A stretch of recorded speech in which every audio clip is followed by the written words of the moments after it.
Depuis l'apparition de la pandémie de Covid-19 en Guinée, le gouvernement a pris des mesures d'accompagnement pour soulager la population suite à la mise en place du couvre-feu, mais aussi les restrictions dans plusieurs domaines d'activité. Parmi ces mesures d'accompagnement figure en bonne place la gratuité du courant électrique et de l'eau.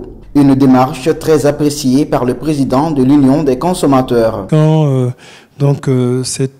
on va dire ce virus est apparu, bien entendu, il y a eu un effet domino sur l'économie, donc sur la population, donc sur le consommateur. Et donc ce geste a permis, n'est-ce pas, quelque peu de sauver un peu le panier de la ménagère, ne serait-ce que légèrement. Le gouvernement guinéen a décidé de mettre fin à cette mesure dès janvier 2021. Même s'il ne partage pas la démarche, le président de l'Union des consommateurs dit comprendre la position du gouvernement. Il est nécessaire de renflouer les caisses de l'État. Moi, je vous dirais que nous aurions souhaité qu'il y ait cette gratuité à vie. On aurait souhaité qu'il y ait cette gratuité sur 2 ans, sur 3 ans. Mais après, il y a d'autres réalités qu'il faut voir derrière.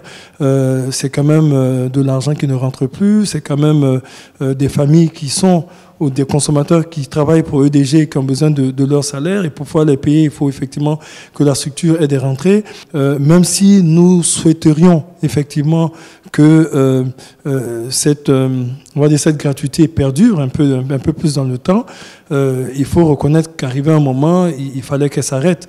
Plusieurs observateurs souhaitent que le tarif des factures d'électricité soit revu à la baisse en cette période de Covid-19 après l'annulation de la gratuité du courant et de l'eau. Pour le président de l'Union des consommateurs, cette piste est à l'étude. L'idéal aurait été qu'on diminue les prix. Encore une fois, c'est l'idéal. Mais après, on veut du bon courant. En tout cas, au niveau de l'Union des consommateurs, on prône pour que le consommateur ait le meilleur courant possible. Et pour avoir le meilleur courant possible, il y a, n'est-ce pas, toute une série d'investissements qu'il faut faire. Et pour faire ces investissements, il faut de l'argent. Est-ce que baisser les prix, sachant, selon les informations que nous avons reçues, que donc le prix de vente est en deçà du coût de production, est-ce que l'idée serait bonne?